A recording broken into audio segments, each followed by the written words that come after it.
Buenas tardes, jóvenes. El día de hoy vamos a ver el tema de flujo de control de un programa, siempre siguiendo con el tema de algoritmos y flujogramas.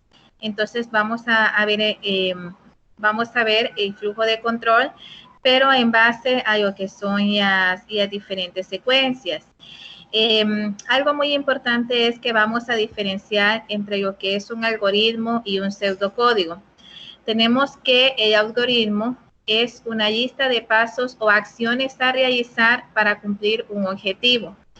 Por ejemplo, si nosotros tenemos que abrir una puerta, ¿cuáles son los pasos que seguimos? Primero, nos acercamos a la puerta, luego extendemos nuestra mano, luego agarramos el picaporte, giramos el picaporte y empujamos la puerta. Esos son los pasos que nosotros tenemos que seguir para poder abrir una puerta. Ese es un ejemplo de algoritmo. En el caso del pseudocódigo, jóvenes, es como su nombre lo indica, es un código falso que se asemeja a un lenguaje de programación. Es decir, cuando nosotros hacemos un pseudocódigo, prácticamente estamos ya poniendo todas las condiciones necesarias para el momento de codificario o al momento de programario sea más fácil. De esta manera podemos decir que el pseudocódigo es mucho más flexible, es fácil de entender y obviamente se puede interpretar directamente. Obviamente, en este sentido, aunque es parecido a un lenguaje de programación, no lo podemos interpretar directamente por medio de la máquina. Es decir, que si nosotros lo ponemos así como lo tenemos, el pseudocódigo, pues obviamente la máquina no va a poder interpretar lo que estamos diciendo. Algo muy importante es que dentro de lo que son el algoritmo, se utiliza bastante una técnica que se llama prueba de escritorio. Esta prueba de escritorio es una herramienta que es muy útil, principalmente para que podamos entender los algoritmos, para que podamos verificar que un algoritmo esté bien hecho y que cumple con las especificaciones sin necesidad de ejecutarlo. Algo muy importante es que tenemos que realizar primero el algoritmo para luego poder realizar un pseudocódigo. Al menos eso es lo que nosotros recomendamos. Básicamente, una prueba de escritorio podemos decir entonces que es una ejecución a mano del algoritmo.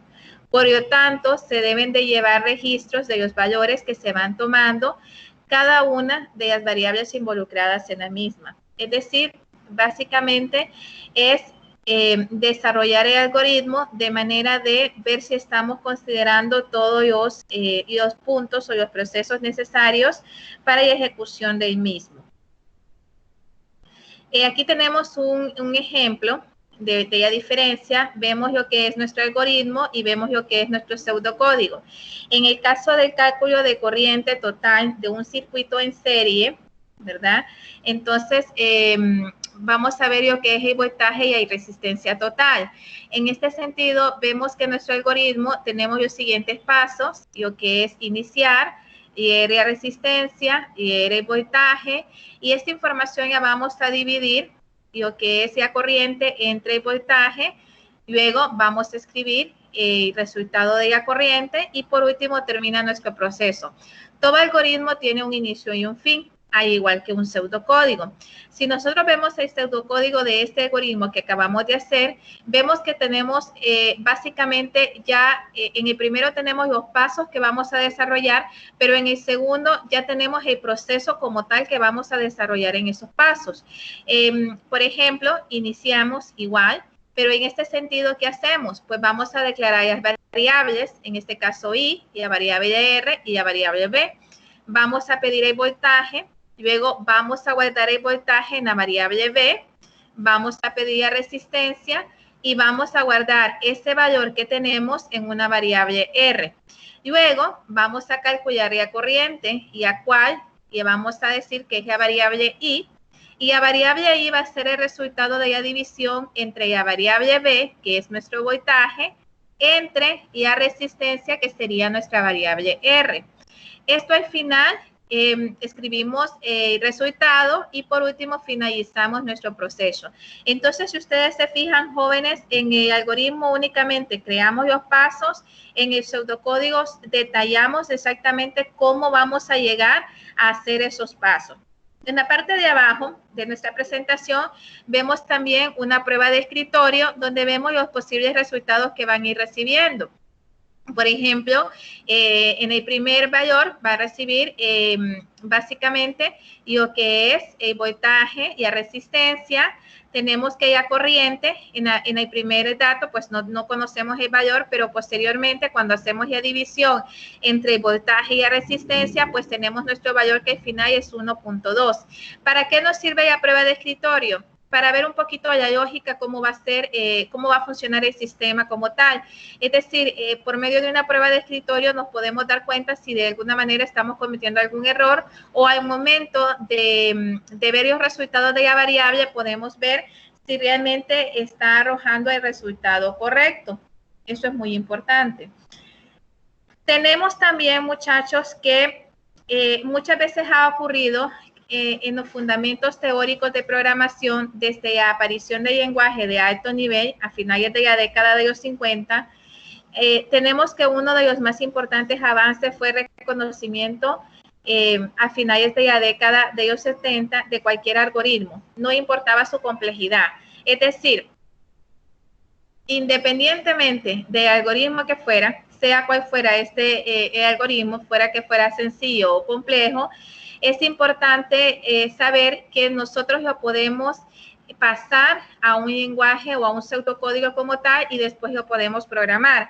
En este sentido, podemos combinar tres estructuras de control que prácticamente podemos decir que son estandarizadas, que son IA secuencial, IA selección, IA repetitiva o interactiva.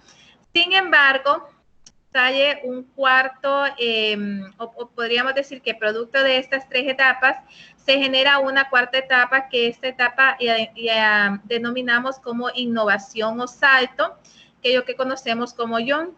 Entonces, en pocas palabras, muchachos, realmente se reconocen tres etapas. Sin embargo, estas tres etapas como tal generan una cuarta etapa. ¿Qué es lo que queremos decir con esto? Y básicamente fue lo que se determinó a finales de la década de los 60, que cualquier algoritmo, independientemente del algoritmo que fuera, nosotros lo podemos representar mediante esos tres tipos de estructura de flujo de control. Entonces, esto es muy importante que lo tengamos presente.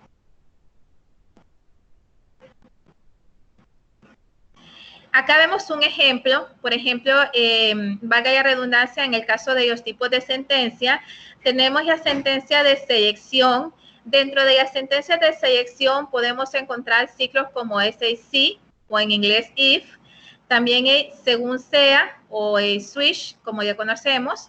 Tenemos también IA repetición o interactivas. Dentro de las sentencias de repetición o interactivas tenemos IA sentencia for, IA sentencia while, la sentencia do while. En el caso de la sentencia while es mientras y la sentencia do while es hacer mientras, y tenemos la sentencia repeat until, que significa repetir hasta.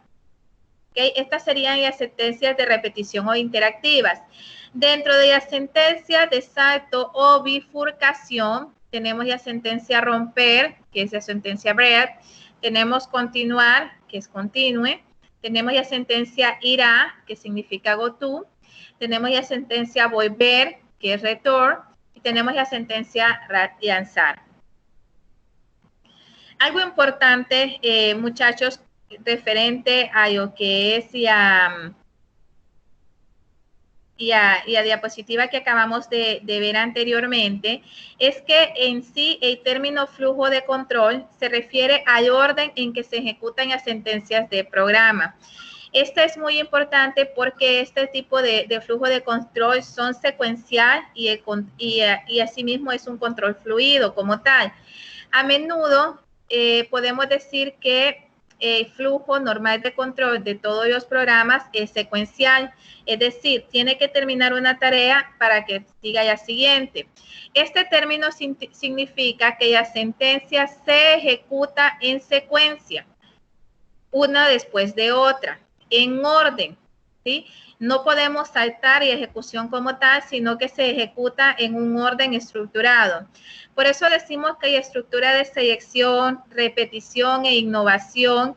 Al final permiten que el flujo secuencial del programa sea modificado en un modo preciso y definido como anteriormente lo hemos visto. Hasta estos momentos, muchachos, todo lo que son las sentencias se ejecutan secuencialmente en orden en que se están escritas en el código fuente. Sí, en el orden en que nosotros ya escribimos en el código fuente, pues de esa manera se ejecutan. Un programa basado en lo que es la ejecución secuencial siempre se ejecutará exactamente la misma acción, es decir, que es capaz de reaccionar o de realizar esta respuesta en forma repetitiva. Algo muy importante es que se adapta precisamente a lo que es la vida real, que al final pues hasta cierto punto se adapta. Aquí hay una contradicción, ¿verdad? Porque podemos decir que sí se puede adaptar, sin embargo, en la vida real como tal, sabemos que hay muchas acciones que se pueden llevar de forma secuencial. Entonces, pues no es tan simple esperar a que termine una condición para que se pueda ejecutar ya otra. ¿Okay? Podemos decir que normalmente los programas necesitan alterar o modificar el flujo de control en un programa. Algo muy importante es que de esta manera y la solución de muchos problemas se deben de tomar acciones diferentes dependiendo del valor de datos. Un ejemplo de esto podríamos decir son situaciones simples, tales como el cálculo de una superficie, solo si las medidas de lado son positivas. Aquí estamos hablando que la ejecución de una división se realiza solo si el divisor no es 0. O podríamos decir que la visualización de mensajería diferente depende del valor de una nota recibida. Es decir, ante una acción vamos a esperar un resultado como tal. Podemos decir que la bifurcación es un segmento de programa construido con una sentencia o un grupo de sentencias. Una sentencia de bifurcación se utiliza para ejecutar una sentencia entre varias o bien bloques de sentencias y la elección se realiza dependiendo de una condición dada y la sentencia de bifurcación se llama también sentencia de selección o sentencia de alternación o alternativas como tal.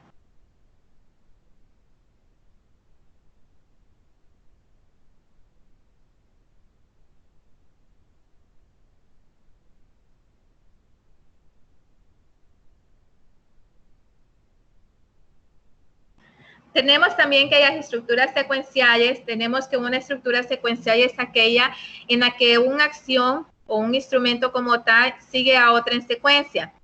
Que también las tareas se suceden de tal modo que la salida de una es la entrada de la siguiente y así sucesivamente hasta el final del proceso. Tenemos también que la estructura secuencial tiene una entrada y una salida como tal. Aquí vemos un ejemplo. Acá tenemos lo que es cómo representamos a nivel de flujograma y estructura secuencial. Recuerden, muchachos, que obviamente todo flujograma inicia con un inicio y con un fin. También tiene entradas, tiene procesos, pero aquí solamente estamos representando propiamente lo que es cómo lo representaríamos, ¿sí? Acción 1. Tiene que finalizar la acción 1 para seguir a la acción 2, tiene que finalizar la acción 2 para seguir a la siguiente acción y así sucesivamente. Tenemos también a nivel de estructura que también tenemos a nivel de pseudocódigo, tenemos un inicio. Dentro de ese inicio tenemos ya diferentes acciones, acción 1, acción 2 y el fin como tal.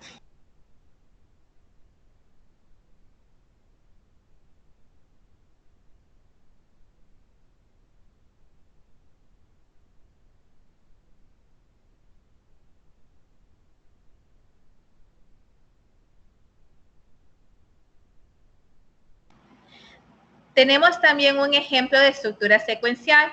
Supongamos, muchachos, que queremos hacer el cálculo de la suma y el producto de los números. Para esto vamos a tener una variable que se va a llamar S y tenemos dos números, es decir, en sí S va a ser igual a la suma, que esto va a ser igual a la suma de los dos números A más B, y el producto que sería P, que es la multiplicación o el resultado de la multiplicación de A por B. Entonces, en nuestro pseudocódigo como tal, muchachos, entonces tenemos que iniciar que Y la variable A, Y la variable B, luego para poder extraer o para poder tener la variable S, esta va a ser igual a A más B. Es decir, requerimos que tengamos A y B para poder generar S. Y la variable P va a ser igual a A por B. Al final nos va a escribir o el sistema nos va a mostrar lo que es la variable S, el resultado de la variable S y lo que es el resultado de la variable P, y obviamente finaliza nuestro pseudocódigo. Algo importante, muchachos, es que el pseudocódigo, recordemos que es igual que el algoritmo, tiene un inicio y un fin. Hasta cierto punto siempre van a ser finitos. Una vez que termine la operación como tal, finaliza. Tenemos el diagrama de flujo, el ejemplo del diagrama de flujo donde tenemos nuestro inicio, tenemos nuestras entradas, que en este caso es y la variable A y la variable B, y tenemos el proceso como tal, que el proceso sería una vez que tenemos la variable A y B, para extraer la variable S tenemos que hacer la sumatoria entre A más B, y para extraer la variable P tenemos que hacer la multiplicación entre A por B. Tenemos por último que esta información al final pues se va a escribir, es decir, va a generar una salida, que en este caso es la salida S más y la salida de la variable S y la salida de la variable P, es decir, los resultados de ambas variables, y finaliza nuestro proceso como tal. Entonces, si ustedes se fijan, muchachos, nuestro pseudocódigo, al igual que nuestro diagrama de flujo, tienen un inicio y un fin como tal del proceso. Otro ejemplo de estructura secuencial lo tenemos, por ejemplo, si tratamos de calcular el salario neto de un trabajador en función del número de horas trabajadas. Para esto tenemos el precio de la hora de trabajo y vamos a considerar unos descuentos fijos. El sueldo bruto en concepto de impuestos sería el 20%. ¿Ok?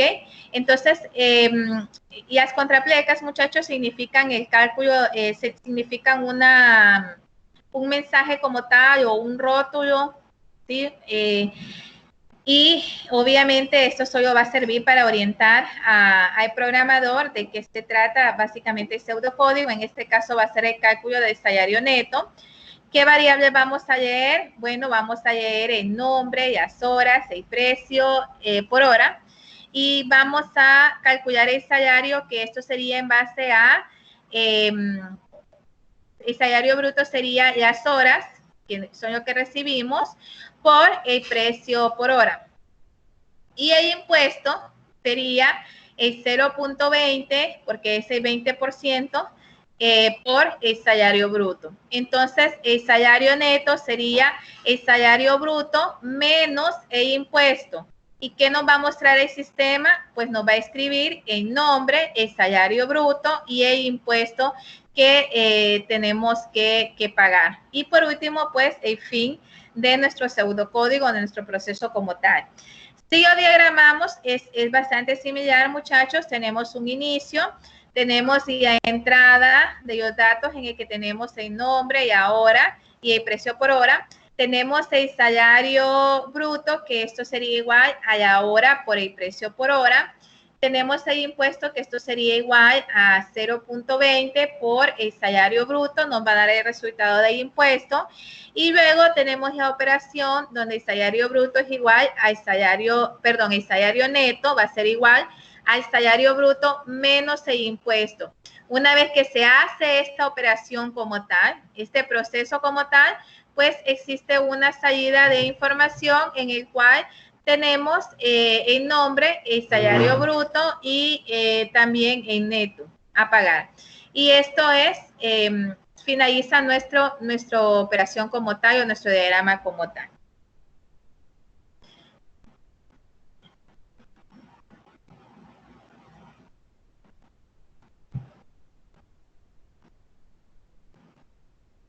Tenemos que la estructura selectiva, tenemos que las especificaciones formales de algoritmo tienen realmente utilidad cuando el algoritmo requiere una descripción más complicada que una lista sencilla de instrucciones.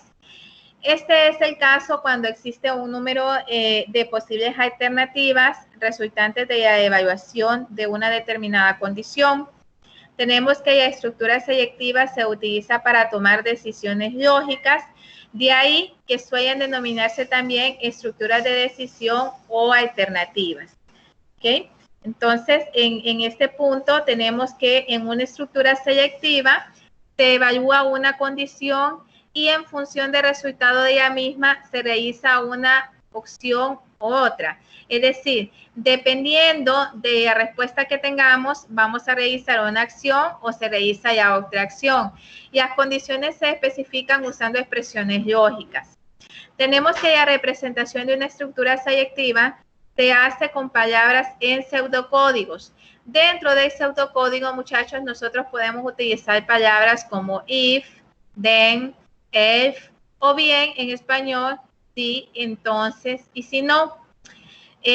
Con una figura geométrica en forma de rombo o bien en un triángulo, se representa lo que es la decisión como tal. Y estructura selectiva o alternativa puede ser simple, doble o múltiple. Eso depende. Tenemos las alternativas simples. En las alternativas simples tenemos si, entonces o if, then. ¿Sí?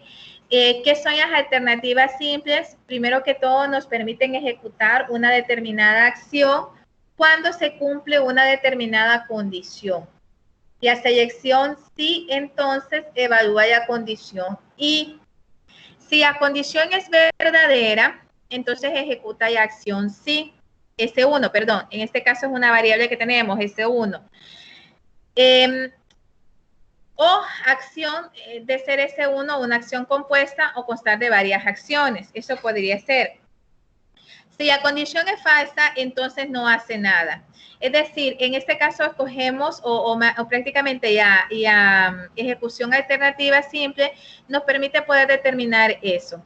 Tenemos entonces el diagrama de flujo, cómo representamos únicamente esa parte. Esto es muy importante. No quiere decir que hay momentos que ya deje hacer un diagrama de flujo con algún sistema o con algún proceso que lleve este tipo de condición, que solamente van a dibujar esto. Esto es solamente para que vean esta parte del diagrama como tal. Sin embargo, recuerden que el diagrama como tal lleva un inicio, lleva las entradas como tal, lleva los procesos y lleva las salidas.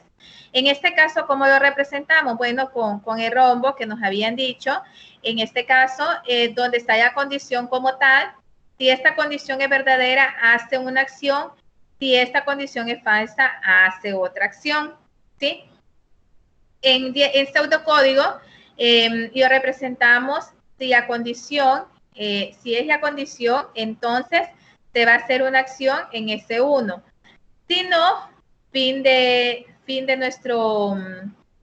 nuestra decisión, y este mismo pseudocódigo que tenemos en español, en inglés se representa por medio de la función if, que donde igual está if y la condición then, entonces, si esa condición es así, entonces se va a hacer una acción. De lo contrario, en if o fin de si.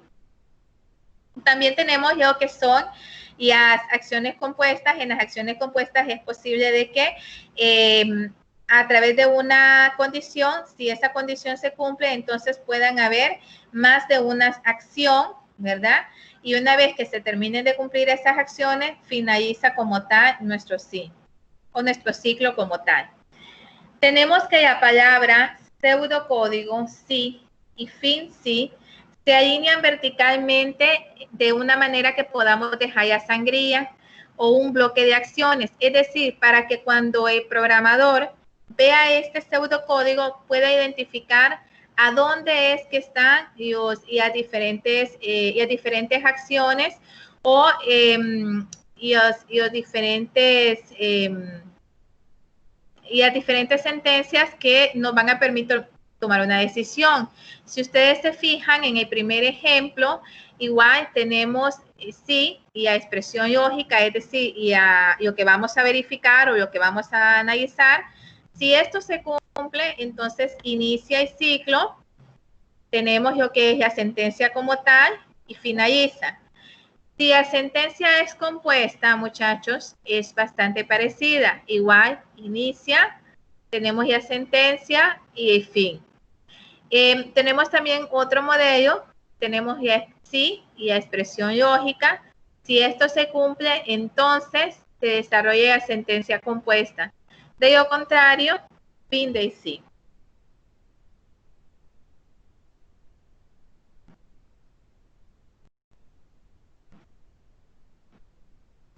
Tenemos que la alternativa doble, que es sí entonces, o si no, o if, o then else, significa que, es decir, aquí es uno solo, muchachos. Sí, si esta condición se cumple, entonces se realiza una acción. Si no, entonces se realiza otra. Que es lo mismo que nosotros estuviéramos representado en inglés. Si, que es if, then, entonces, y if, si no. Tenemos que la estructura anterior es muy limitada y normalmente se necesita una estructura que permita elegir entre más de una opción o más de dos opciones. Estas alternativas posibles en la función de cumplimiento o no de una determinada condición como tal se ven reflejadas generalmente en programas como C, donde es verdadera, y también donde, perdón, si la condición C, en este caso, si la condición C es verdadera, si esto es así, entonces se ejecuta S1. Si es falsa, se ejecuta S2. ¿Cómo lo tenemos? La representación a nivel de diagrama de flujo es de esta manera, únicamente, porque recuerden que en sí el diagrama de flujo puede ser muy extenso, únicamente ya estamos colocando básicamente cómo representamos una alternativa doble en un diagrama de flujo. Entonces tenemos acá, y a condición, si la condición se cumple, hace una acción, si la condición no se cumple, hace otra acción, ¿sí? Tenemos ya aparte cómo lo representamos a nivel de pseudocódigo, pues es bastante similar. Tenemos que si la condición se cumple, entonces se realiza la acción 1. Si no, se realiza la acción 2 y fin del sí. Y tenemos el pseudocódigo en inglés, como lo representamos con if, condición, then y acción S1. If, de lo contrario, se hace la acción 2 y en if para finalizar el ciclo como tal. Tenemos un ejemplo de alternativa doble, donde tenemos, por ejemplo, el cálculo, si ecuación es igual a x más b, que esto es igual a 0, podemos decir que A y B son los datos y hay diferentes posibles soluciones. Por ejemplo, tenemos que A sea diferente que 0, que A sea igual a 0 y B sea diferente de 0, que A sea igual a 0 y B sea igual a 0, que X sea igual a menos B entre A. Entonces, tenemos lo que es la solución imposible y tenemos ya solución indeterminada. ¿Cómo ponemos este algoritmo? ¿De qué manera lo colocamos? Bueno, tenemos que el algoritmo, el título es la resolución 1, ese es el fin del algoritmo. Declaramos las variables, en este caso las variables de tipo real van a ser A, B y X. Se inicia el proceso, lo primero que se va a hacer es leer A y B, luego se va a hacer una validación. Si A es diferente de 0, entonces, si esta condición se cumple, entra el ciclo donde X va a ser igual a menos B entre A. Y al final va a devolver X. Pero si no, si B es diferente de 0, entonces vamos a escribir solución imposible.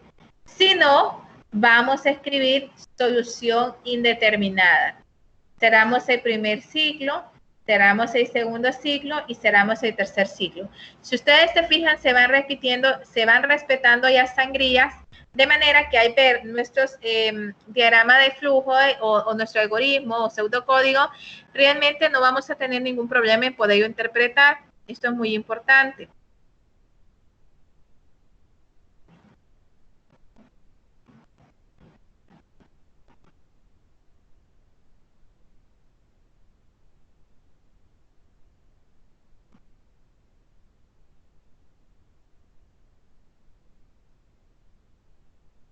Tenemos un ejercicio de alternativa doble. Veamos, por ejemplo, si se desea obtener la nómina semanal, el salario neto de los empleados de una empresa cuyo trabajo se paga por hora y del modo siguiente. Y lo primero es que la hora inferiores o igual a 35 horas normales se paga una tarifa determinada que se debe introducir por el teclado, al igual que el número de horas y el nombre del trabajador. Y las horas superiores a 35 se paga como extras a un promedio de 1.5 horas normales. Y los impuestos a deducir a los trabajadores varían en función de su sueldo mensual. ¿Qué tenemos que hacer acá? El cálculo sería el sueldo que es menor o igual a 2,000 libras de impuesto y las siguientes 220 euros sería al 20% y el resto sería al 30%. Entonces, ¿cómo lo hacemos, muchachos? Pues tenemos nuestro análisis, en él tenemos nuestro inicio, vamos a leer nombre, hora trabajadas y tarifas de por hora. ¿Qué vamos a hacer después? Vamos a verificar si horas trabajadas es menor o igual a 35.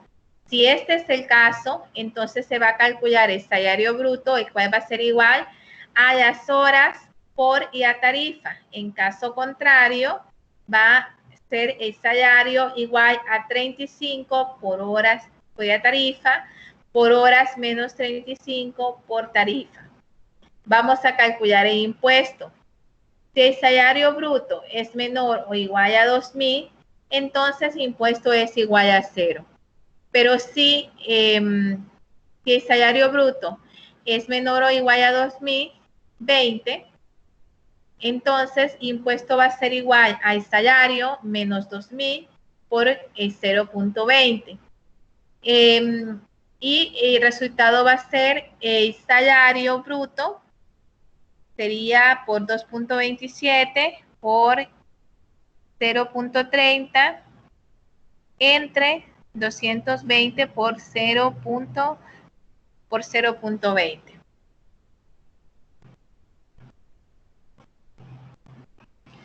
Por último tenemos el cálculo del salario neto y finalmente tenemos el salario neto que va a ser igual al salario bruto menos impuesto. Y finalizamos nuestro proceso. ¿Cómo representamos? Y lo mismo que tenemos aquí en un algoritmo como tal, ¿cómo lo representamos en un pseudocódigo? Pues tenemos que el algoritmo se va a llamar nómina. Vamos a utilizar la variable cadena de caracteres, que en este caso es nombre, real, la variable real, que sería hora, impuesto, salario bruto y salario neto. Tenemos lo que es el inicio, donde tenemos que vamos a capturar el nombre y las horas y la tarifa. Tenemos que el salario bruto se va a calcular en base a las horas por tarifa. Si no, entonces el salario bruto sería el 35 por la tarifa más las horas menos 35 por 1.5 de tarifa. Se termina el ciclo. Si no, entonces, si no es así, entonces el salario bruto es menor o igual a 2,000 euros, entonces el impuesto es igual a 0.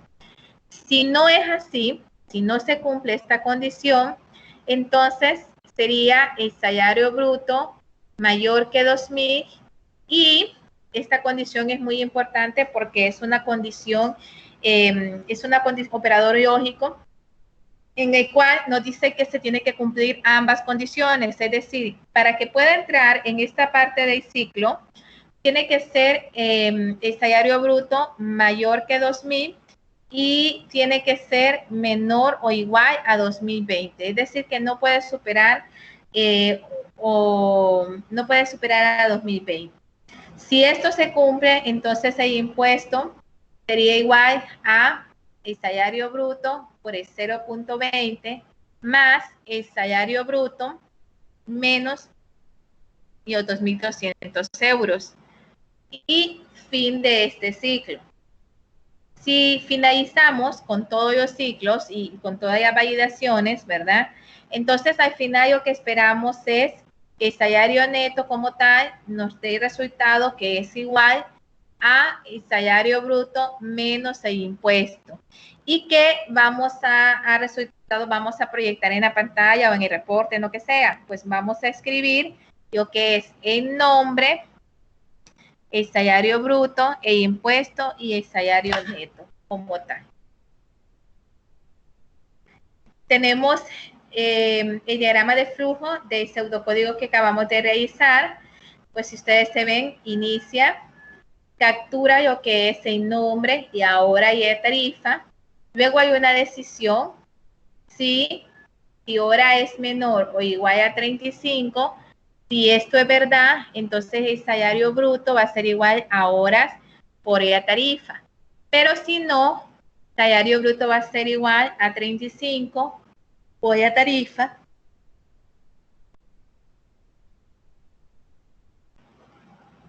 más horas menos 35 por 1.5 por la tarifa. Al final, tenemos las diferentes decisiones. Si esto no se cumple, entonces vuelve a hacer la validación, o mejor dicho, hace la validación de una vez que se cumpla, ya sea que si es hora menor a o igual a 35, o sea que hora no sea igual o menor a 35, se ejecutan los debidos procesos en caso de que aplique para alguno de ellos y luego se calcula lo que es el salario bruto, el cual tiene que ser menor o igual a 2.000 euros. Y igual, si esto es menor o igual a 2.000 euros, el impuesto es cero. Si no, entonces el salario bruto va a ser menor o igual a 2020. Tenemos que, ahí también tenemos una condición, como podemos ver, si el salario bruto es menor o igual a 2020, entonces el impuesto va a ser igual a salario bruto menos los 2.000 y este resultado se va a multiplicar por 200. Si el salario bruto es menor o igual a 2020, pero no se va a ejecutar,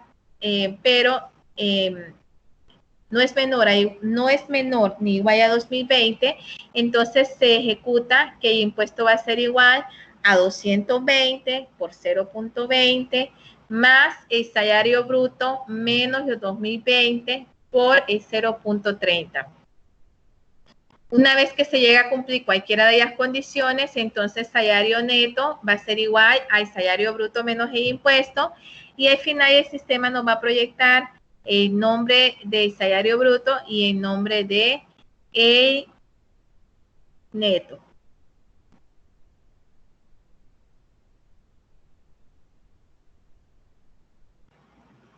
Y finalmente finalizamos y seguimos con el siguiente.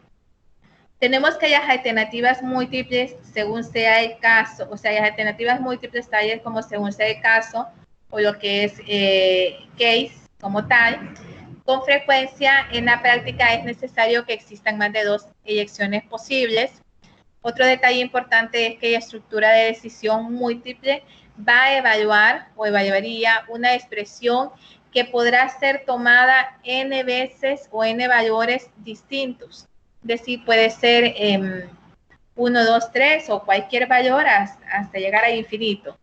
Según que elija una de estos valores en las condiciones, se realiza una de las n acciones. Es decir, dependiendo de la acción que realicemos, entonces así, o dependiendo de la condición, así vamos a tener la acción como tal. Y lo que es igual al flujo del algoritmo según un determinado camino entre ellos n posibles soluciones. Tenemos un ejemplo en el caso de switch, que tenemos ya expresión. Si esto se cumple, entonces comenzamos con los diferentes casos. El mayor 1, y esto es dependiendo de la sentencia 1, sentencia 2, sentencia 2. Es decir, si este caso, si esta condición se cumple, entonces va a revisar estas sentencias como tal. Vemos algunos ejemplos. Para en el caso de los modelos de caso tenemos diferentes modelos. El modelo 1, donde tenemos que según sea la expresión, ¿verdad? Vamos a tener las diferentes acciones, ¿sí? Y el modelo 2 es igual, según E, entonces va a ser las diferentes acciones y fin de modelo. Y tenemos el modelo 3, donde tenemos la opción E, y esto es al final el fin de las opciones. Y tenemos el modelo 4, que es el simplificado, donde tenemos la validación, caso de nuestra variable E. Si esto sucede, entonces, ¿qué es lo que va a hacer? Y fin de caso. Tenemos nuestro modelo 5, que es simplificado, donde igual tenemos nuestra variable E. En caso de que sea cierto, en caso de que se cumpla, o que es n, entonces va a ser una determinada condición. Tenemos el modelo 6, que según sea el caso o el tipo de expresión, vamos a hacer una condición donde el caso, tenemos ya expresión constante, tenemos ya sentencias. Igual con los diferentes casos que podamos tener dentro, siempre y cuando se esté cumpliendo el ciclo como tal, ¿sí? Es decir, dentro de un ciclo podemos tener diferentes casos o diferentes alternativas. Para eso es que nos sirve este modelo de caso como tal. Y tenemos aquí la representación propiamente de este tipo de decisión, donde tenemos la condición y tenemos las diferentes acciones según se vaya cumpliendo. Acción 1, acción 2, acción 3, acción 4 y acción y n cantidad de acciones según sea la condición como tal. Tenemos también, muchachos, que la estructura de decisiones múltiples se representan por los casos. En este caso tenemos las diferentes acciones. Vamos a ver este día.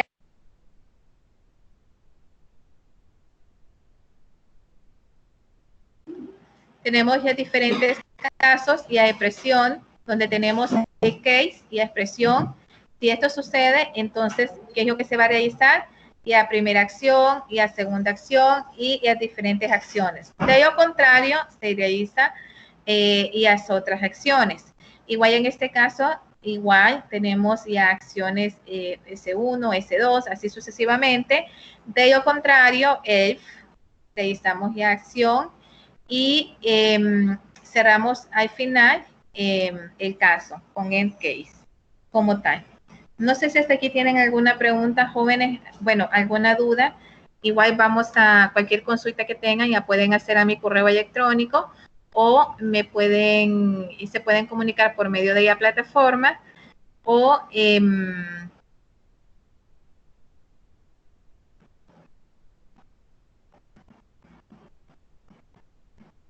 también lo pueden hacer a través de mi correo electrónico nazarena.idiaques@una.edu.hn. Tenemos un ejemplo sobre estos casos. Tenemos que, por ejemplo, queremos diseñar un algoritmo que escriba los nombres de los días de la semana en función del valor de una variable día que se va a ir introduciendo en el teclado, ¿sí?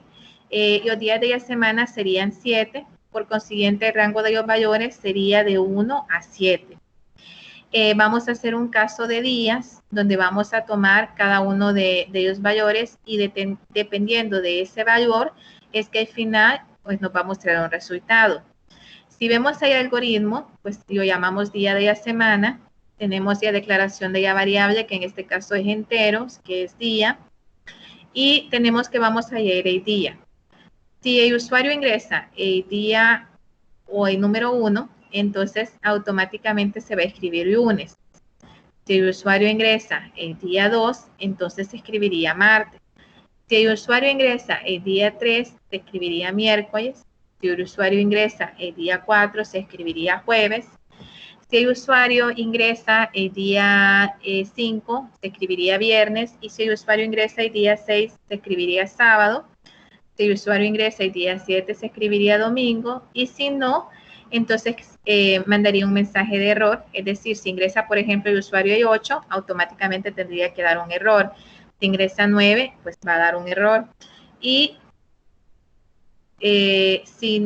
al finalizar el ciclo, fin del ciclo y fin de nuestro algoritmo como tal.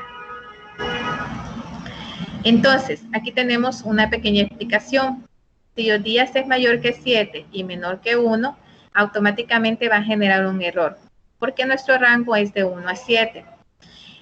Si el lenguaje de programación soporta solo la estructura, si entonces, o si no, o if, then, else, se codifica con el método 1. En el siguiente caso de soporte y estructura, según sea case, la codificación será con el método.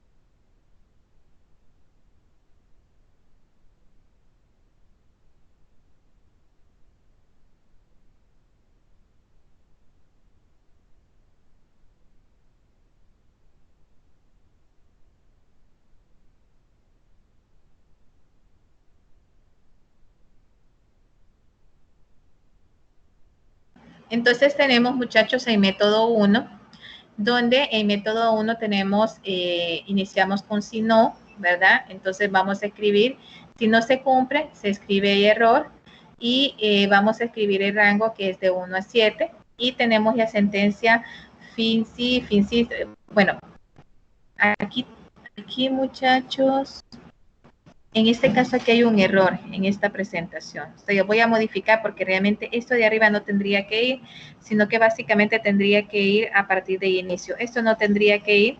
Si ustedes se fijan, esto mismo lo que está aquí. Así que esto no. Aquí vamos a corregirlo. Acá, si ustedes se fijan, está la validación de cada uno de los días. Al final, si fuera el día igual a 6, entonces va a escribir sábado.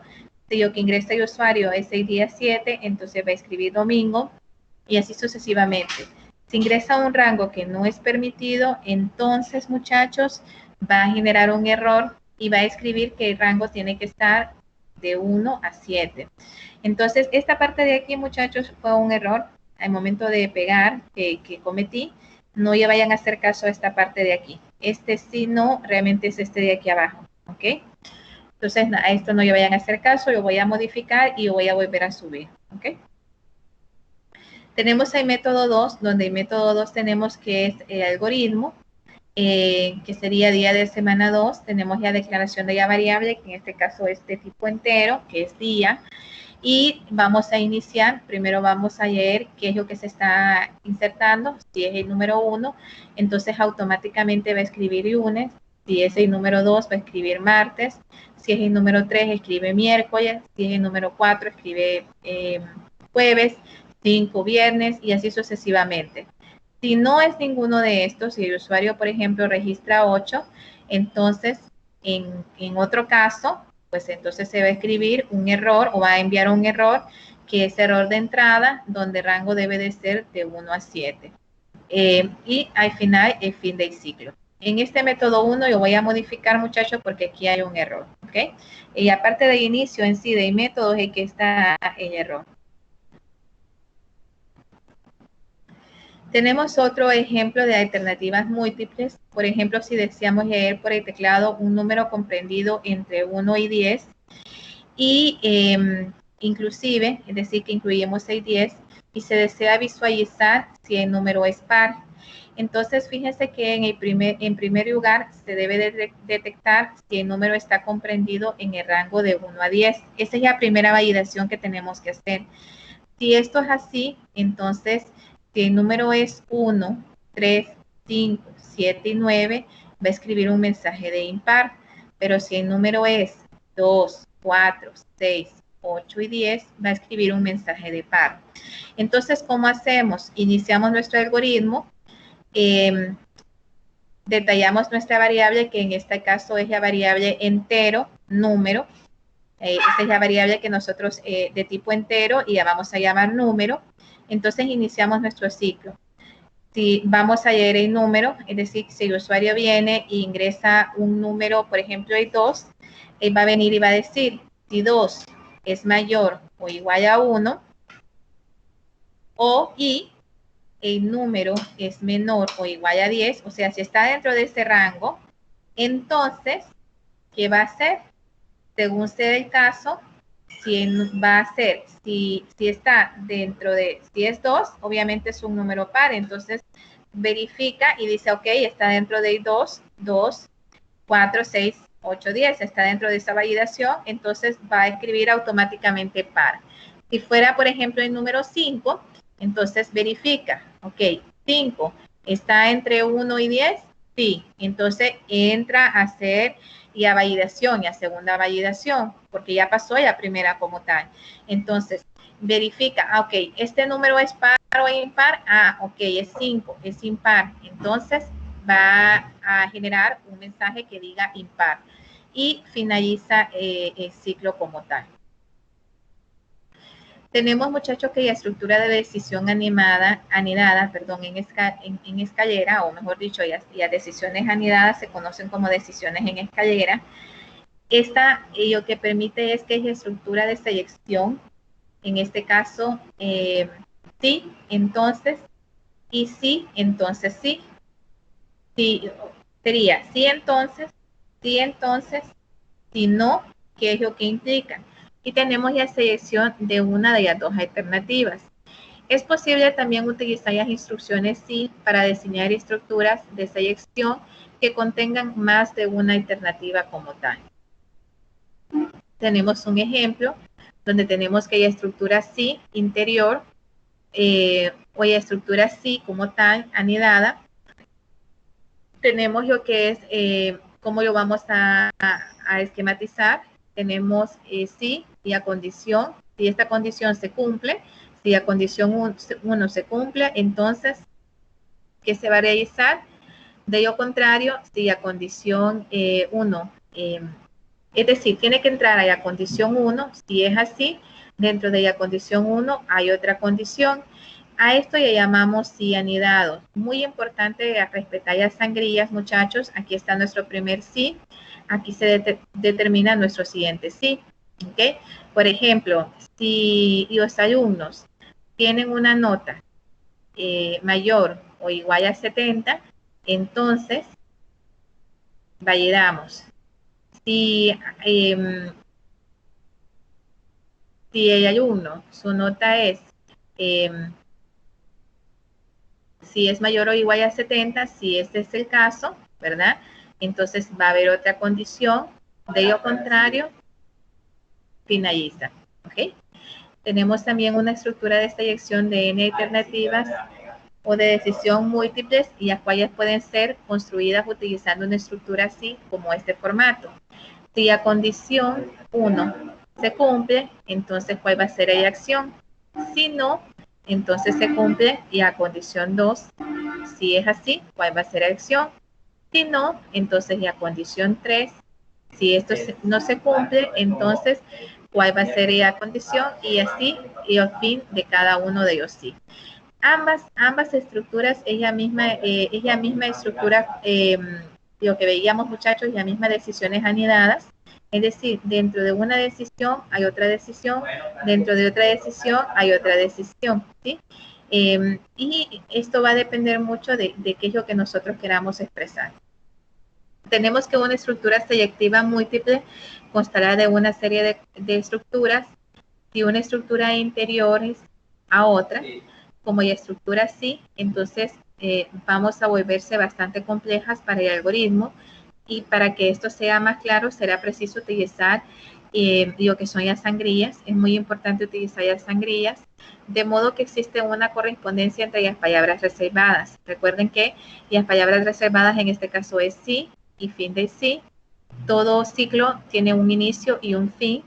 Y tenemos lo que es también la opción por otro lado, entonces, si no, y así sucesivamente. ¿Ok? No sé si hasta el momento, muchachos, tienen alguna consulta, alguna duda al respecto.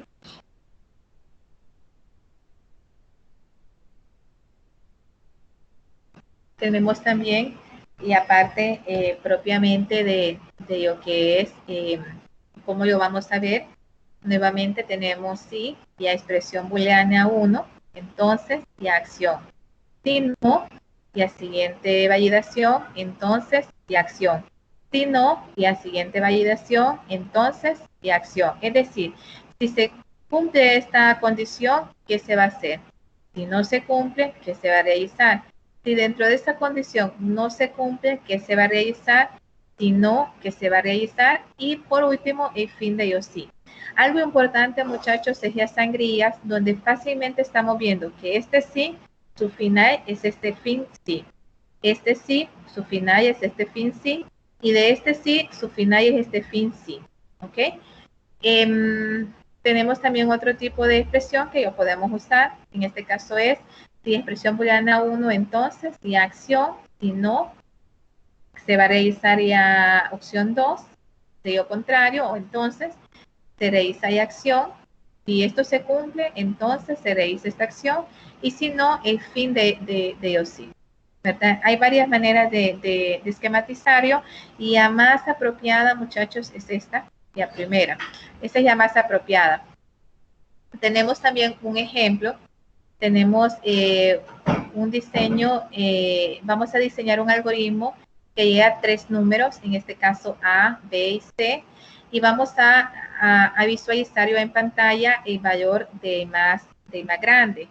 Se supone que los valores son diferentes. En este caso tenemos que los 3 números son A, B y C, y vamos a calcular el más grande, que se realizará en comparación sucesiva por parejas.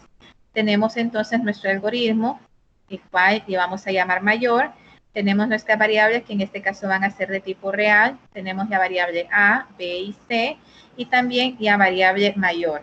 Tenemos entonces que iniciamos nuestro proceso, donde lleguemos A, B y C, y comenzamos a hacer la comparación. Si A es mayor a B, entonces vamos a comparar que A sea mayor a C. Si es así, entonces el mayor es A. Este es un comentario, muchachos, donde estamos comparando primero A que sea mayor a B, y después estamos comparando. Si esto se cumple, entonces después vamos a verificar que A sea mayor a C para poder tomar el valor de que mayor va a ser igual a A. Si no, sería el mayor sería C. ¿Ok? Y acá tenemos el fin de este sí. ¿Cómo está? Si no, vamos a comparar. B es mayor que C. Si esto es así, entonces el mayor es B. Si no, entonces mayor es C. Y cerramos el fin del sí. Cerramos nuestro otro sí. Si se fijan, se están respetando ya sangría. Y al final vamos a escribir cuál es el número mayor. Y fin. Bueno, muchachos, entonces aquí tenemos el algoritmo, cómo se representa.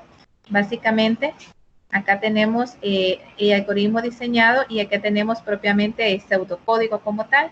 Entonces aquí tenemos igual a validaciones, ¿verdad? Igual tenemos la representación de las 3 variables A, B y C. En este caso tenemos, en este caso es diferente, disculpen, muchachos, perdón. En este caso era la representación del número mayor, y en este caso vamos a leer 3 números diferentes, A, B y C, y vamos a exprimir los valores máximo o mínimo. Igual, el algoritmo inicia con el nombre, que es ordenador. Tenemos IA variable, que en este caso es una variable de tipo real, igual a ABC. Y de igual manera, muchachos,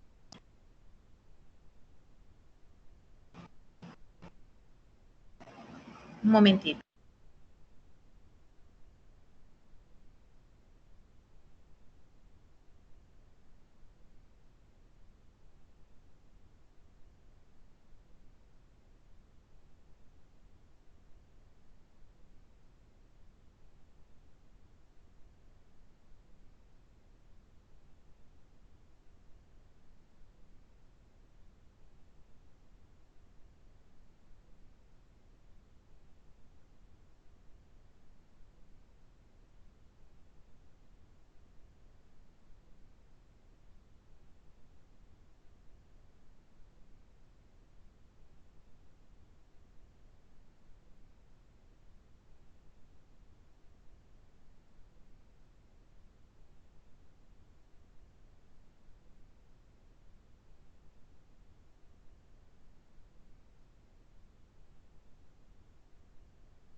tenemos entonces, muchachos, que el algoritmo como tal,